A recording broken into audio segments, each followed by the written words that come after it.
I used to think that pain was normal. Every day I'd be plagued by unanswered float tank questions swarming through my head, and it only got worse over time. I felt like I didn't have any solution in sight. Then, I found Solutane, a once-a-day pill that helped me answer those pesky float tank questions. Suddenly I could take my dog to the beach again. My wife and I were laughing in slow motion while sitting on a bench on top of a hill, just like we used to. I finally had my life back. Do you or a loved one suffer from unanswered float tank questions? Ask your doctor about once-a-day Solutane. Solutane has been shown in clinical studies to occasionally correctly answer a float tank question and is FDA approved to lower the risk of you not listening to a podcast while driving to work. Solutane is not for everyone, including people who are not interested in the float industry, people who are sensitive to silly intro jingles, or women who are nursing, pregnant, or may become pregnant. Tell your doctor if you are listening to any other podcasts, as these may dampen the effects of Solutane when they have better advice than we do. Side effects may include songs stuck in your head, an overconfidence in Graham and Ashkahn's level of knowledge, an affinity for the taste of Epsom salt, diarrhea, tuberculoleprosy, severe depression, and in some cases, small amounts of death. Once a day, and the questions go away. Ask your doctor if Solutane is right for you. All right. Hey, everyone. Welcome. Yeah, this is Graham over here. And this is Ashkahn. And we got an episode for you today, And the unlike other days. It's kinda what happens on other days? I'm not sure I've blacked out. For Today's question is, actually, this is one we get all the time. This is a good one to answer. What's the best float tank out there? What would you choose if you started up another center? The best float tank. Well, I think Easy. the restroom is, pretty good. Just go to restroomfloat.com. Yeah. That's pretty much the only one I think even worth considering. So, thanks for the question. If you have as any more always, questions, just go to tomorrow. restroomfloat.com/podcast. Send them in. Flush them over our way. This is a question we get all the time. That, of course, like you think about opening a float center, this is like the first immediate question that pops into your mind. Like, what float tank do I choose? And it's an understandable question to have because there are a lot of float tanks out there. And they're really expensive, so it's not like a decision that you want to get wrong.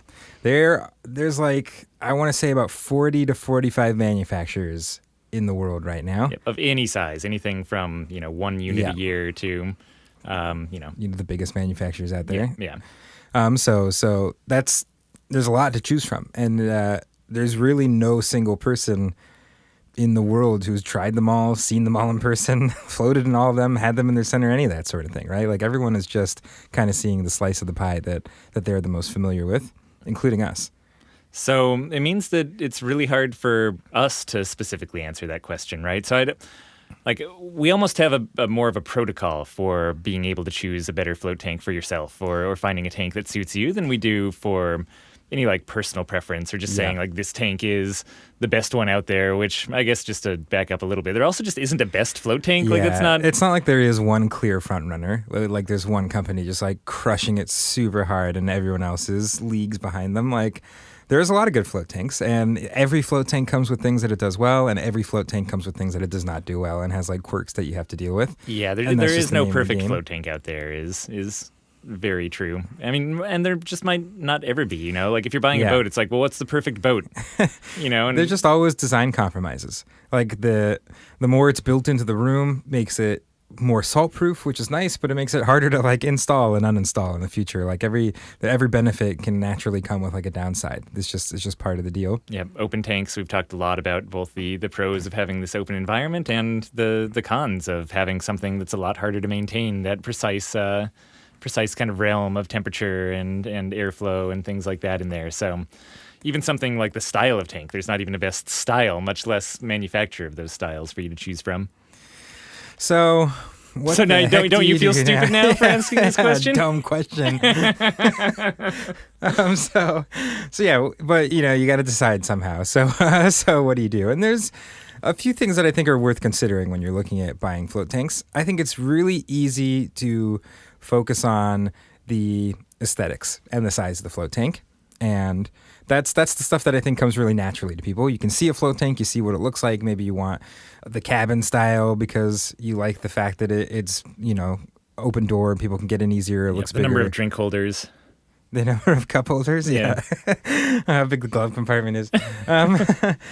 So, it's really easy to look at the aesthetics, decide what works well for you. And from that perspective, it's not quite as hardcore of a decision as you may think it is. It's not like your business is going to be made or fail because you chose pods instead of cabins or whatever.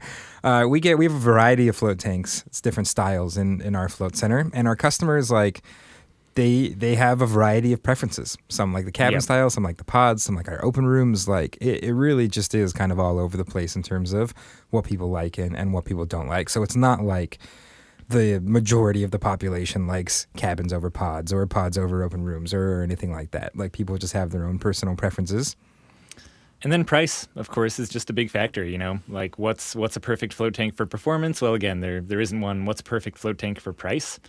I mean, that one's even more variable just for what you can actually afford and put into your center and what kind of aesthetics that you want and what you want the experience to be once you're in there. Even what kind of populations you expect having coming into float can really affect what dimensions you'd want on the tank and what type you'd ultimately want. So if you're listening to this, just call us and let us know, and we can answer this question a little more specifically, But so the other factors that can vary a lot from float tank to float tank, I think, are there's some big differences in the filtration systems that different float tanks have, and that's the stuff that's a little less approachable at first when you're first getting into the industry and first opening a float center, and that just requires, I think, some education. Like, listen to this podcast or good work, you're doing that part. Or we have on our float tank solutions site, there's a water treatment section of our online apprenticeship is just free that you can view on there. So, read blog posts, do research out there, just get your head wrapped around how that works. Pumps, filters, the sanitation system, what your health department's looking for, because that sort of education is going to help you look at a float tank and be like, hey, that float tank has these bag filters that I like, and I'd really like to have a bag filter instead of a cartridge filter, or I need to have chlorine in my state because of the health department, and this float tank doesn't even offer a chlorinated system, so maybe I want to go with a different one. Like there are some decisions like that are a little hard to tell at first before you kind of know a little bit about how that stuff works. Yeah, absolutely.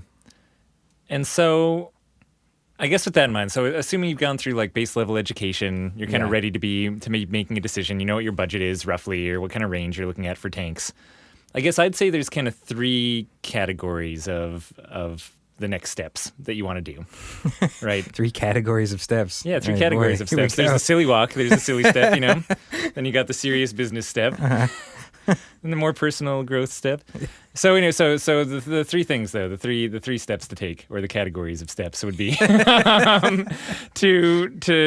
call the manufacturers, for the tanks that you're looking at. If you're looking for that list of manufacturers, when we said there's 200 manufacturers out there or whatever it was that Ashkahn said, 300 manufacturers.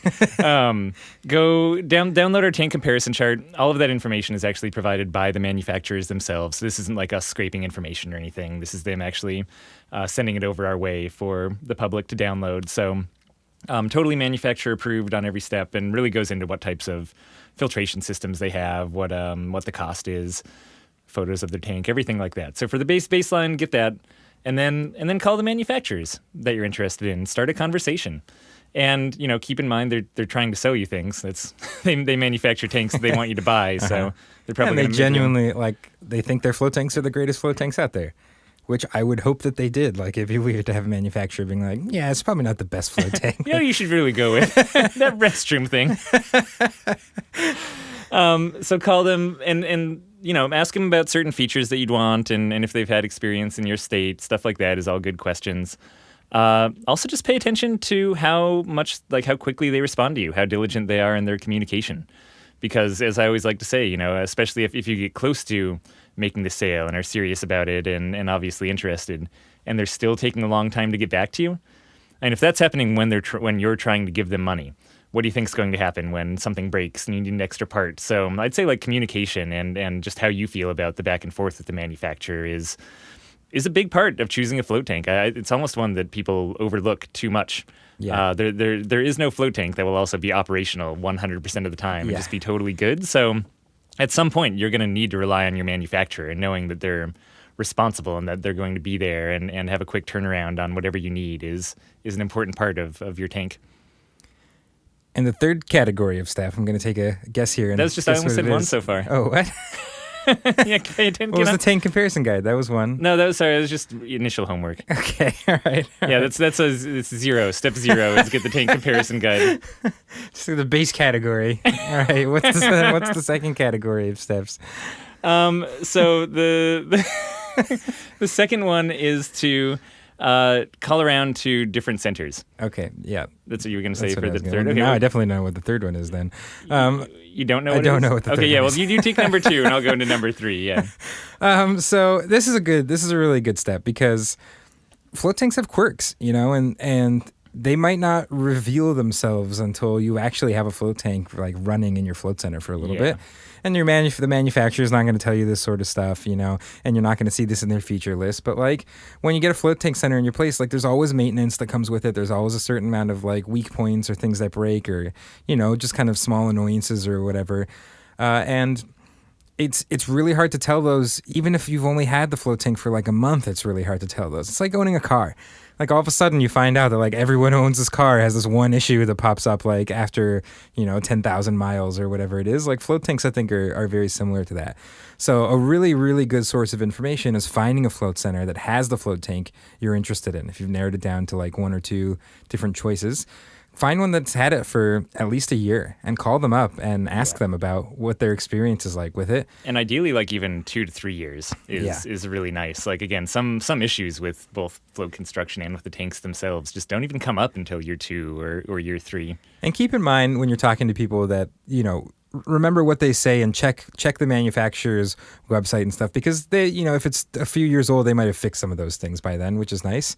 But people are going to be very, very happy to vent to you about everything that's wrong with their float tanks. Like you're calling someone and just giving them license to be like, oh yeah, let me tell you about what was going on the other day.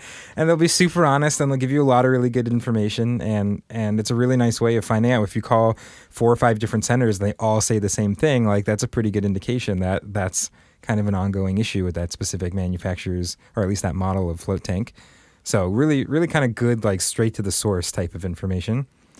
Yeah, definitely. And you can get some of these as just references provided by the manufacturer after you call them. So ask them for a list of different float centers you can call around to for references. Yeah, they'll tell you the ones that are going to tell you the best things.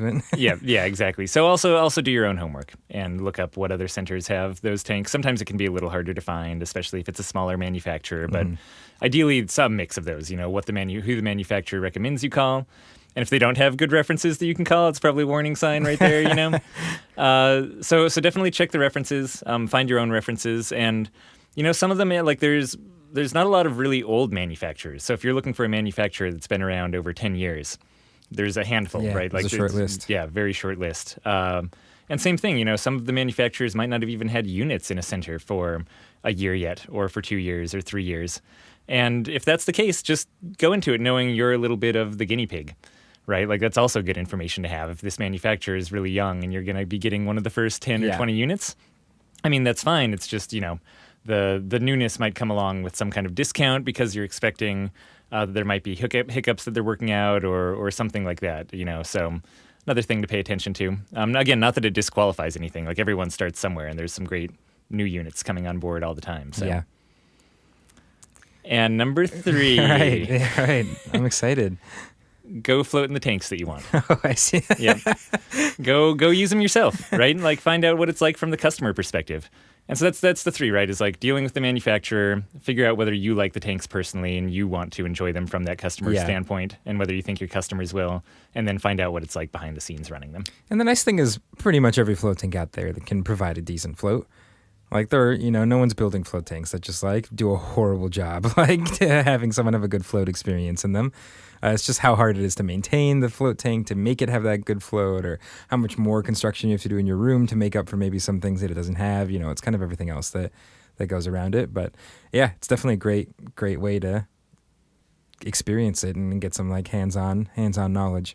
And that is one of those things where dimensions might actually play into it a little bit, especially if you plan on having like athletes, like basketball players come in or something like that, and you're floating in a short tank versus a much bigger one, or, those kind of surface level things that we were mentioning at the beginning are definitely something, although it's, again, the very obvious stuff that you get when you go into the tank yourself and you're kind of using it from the perspective of a future client or just whoever you plan on having come in and target with your marketing. Right.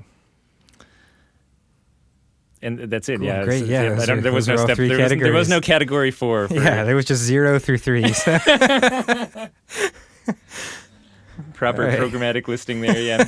All right. Well, if you guys have more questions for us, you can hop over to floatanksolutions.com/podcast.